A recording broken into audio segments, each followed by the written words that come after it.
Hello guys, in this tutorial we will see how to use ANSYS Workbench to perform a heat transfer analysis with a simple example. Let's open ANSYS Workbench now.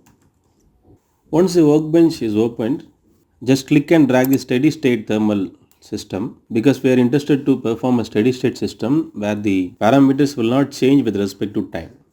So in the engineering data, let's enable a material for heat conduction. Go to the engineering data sources, select the thermal materials and select aluminum and add that to our system. So once you see this icon, it means that it is added to our system. Here you can see the thermal conductivity of that aluminum material is 237.5 watt per meter Kelvin or watt per meter Celsius, whatever. If you need, you can change the thermal conductivity of that material. And now we can close the engineering data and go to the geometry. Right click the geometry, click new design modular geometry. Here select the XY plane. If you click the Z axis, the other plane, the normal plane will be visible to you. So now we start sketching. Okay, now I am going to draw a simple cylinder. I am going to draw a cross section of that.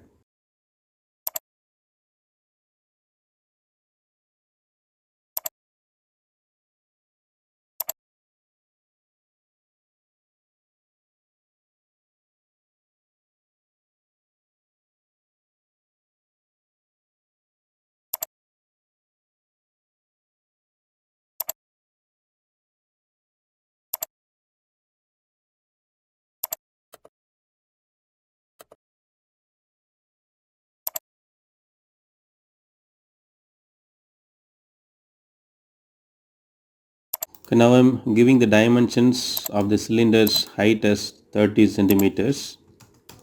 They should be 10 centimeters. So the inside radius should be less than that. Okay, now the thickness will be 2 centimeters and it seems inclined, so I am making that vertical by using constraints. Click this to zoom everything to the screen. Since we have defined this diameter, these radiuses, this thickness is defined as 2 centimeters. We should also define this thickness as 2 centimeters. So I am giving dimensions.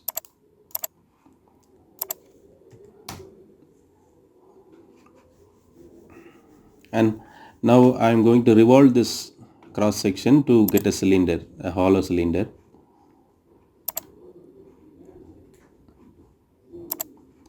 I am giving this as the axis and I am revolving for 360 degrees. And now we got the hollow cylinder what we have expected. At one side it's closed and another side it's open. Now we can close this geometry and go to the model to create the mesh. Double click that. Okay, now the geometry is loaded in the meshing system. Now click the mesh and specify the element size. So we have this thickness as 2 centimeters. So we should have at least 4 elements in between that. Now the unit is in millimeter here. So let me change that.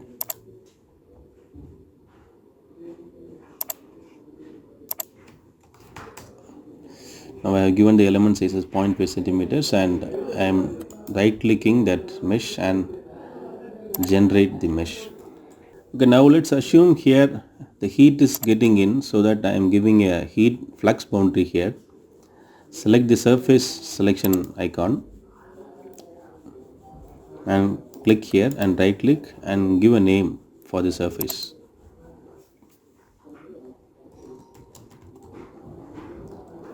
I am giving a heat flux here, so I am simply giving that as a name. And so eventually this heat flux should be carried out through this metal as conduction. So through this metal the heat should be conducted and through this surface it should be dissipated to the atmosphere. So that's our guess. So we should not consider all other surfaces. We can have this surface also for convection. So these two surfaces will convect this heat to the atmosphere. So I am giving this name, this surface by a name convection.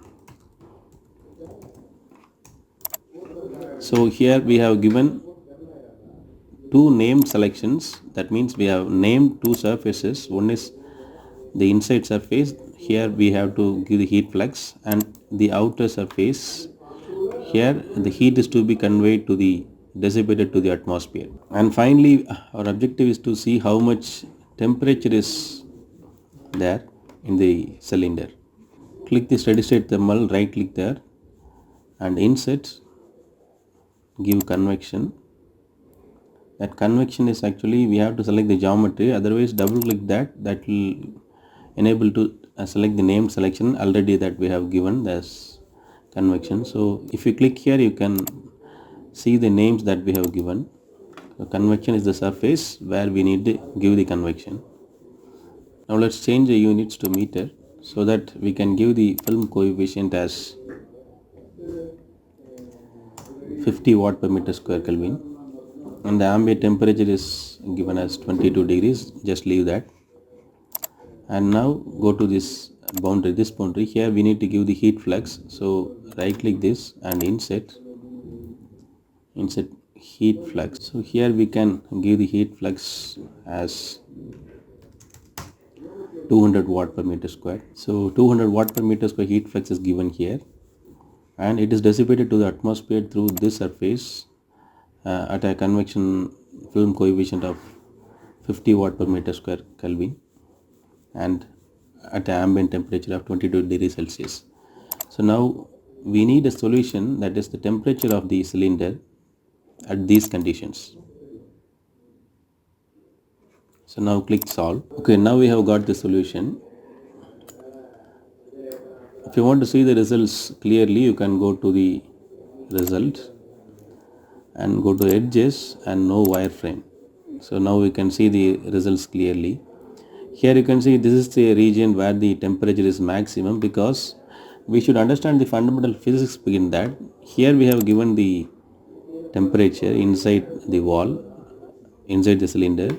So the heat is convected to the atmosphere through this outer surface as well as this surface. So here, since the heat is also transmitted to the atmosphere through this surface, it is very cool. And here we have no surface to cool or to dissipate to the atmosphere. So in this side we can see a maximum temperature. So two modes of heat transfer are carried out here. One is conduction, that is here we have given a heat flux. The heat is conducted from this surface to the outer surface through this aluminum material, that is through conduction. So for that conduction we have given the material properties in the engineering data, that is the conduction value of aluminum, and that value governs the conduction. And next, from here the heat is transferred to the atmosphere in the mode of convection. So for that we have given the values for this convection. At the rate of 50 watt per meter square Kelvin, the heat is transmitted to the atmosphere, that is at a temperature of 22 degrees Celsius. So this is the case that we have solved now. We should have observed the IC engines and many compressors, they have fins over that, fins over the cylinders. What that actually does is it increases the surface area of contact with the air. So let's try to do that. Here we can see the maximum temperature that is experienced by this cylinder is 24.9 degrees Celsius. Now let's do an analysis with a different geometry by adding some fins. Now close this and just duplicate the same thing what we have did here. Right click and give duplicate, and now we have a duplicate analysis system of that. So double click the geometry to make some changes. So we need to introduce some additional fins over that same geometry so that the convection will take place more efficiently. So I am modifying that sketch. Expand this plane and click that sketch and again click the sketching. Now we can modify that sketch. Create some rectangles over that, so that will be acting as a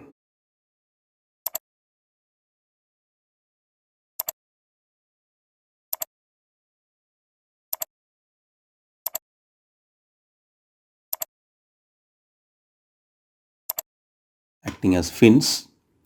So go to modify,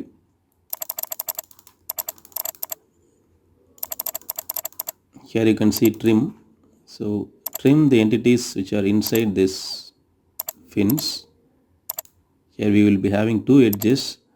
One is from the rectangle that we have created now, another one is the edge that we already that's in with the previous sketch. So now we have trimmed out all those things and we need to give the dimensions for that.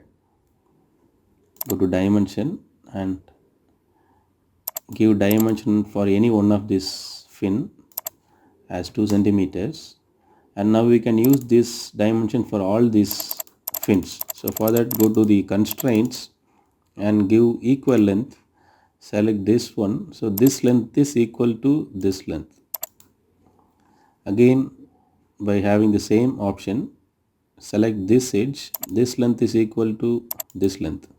Similarly, this length is equal to this length. Now give the height of this fin.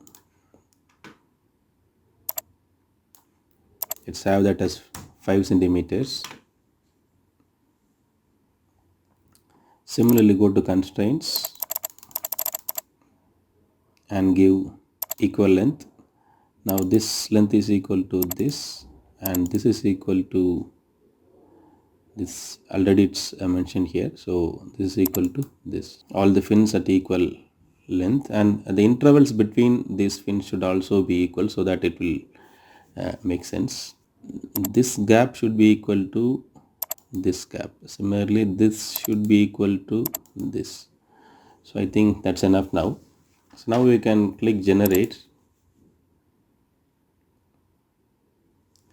Okay, now we have created the same cylinder with some extended surface that will be acting as fins. So I think it seems more bulky. So let's have the fin thickness as 1 centimeter. That's enough. Okay, so now we have these fins. Now close this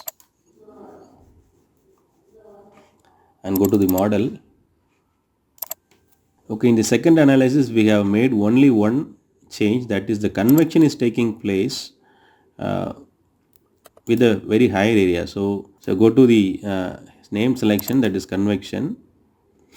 Earlier there was only 2 surfaces. Now include all those surfaces because through all these surfaces the convection is taking place, and select all these surfaces.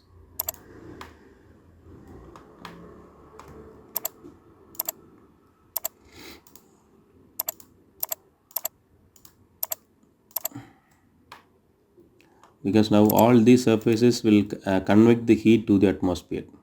So now we have totally 18 faces, 18 surfaces. These 18 surfaces will convect the heat from the cylinder to the atmosphere. So this is the only change that we have made.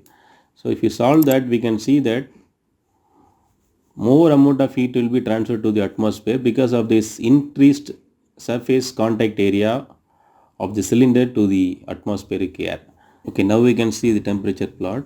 That's here we can see more heat is transferred to the atmosphere through this more surface area.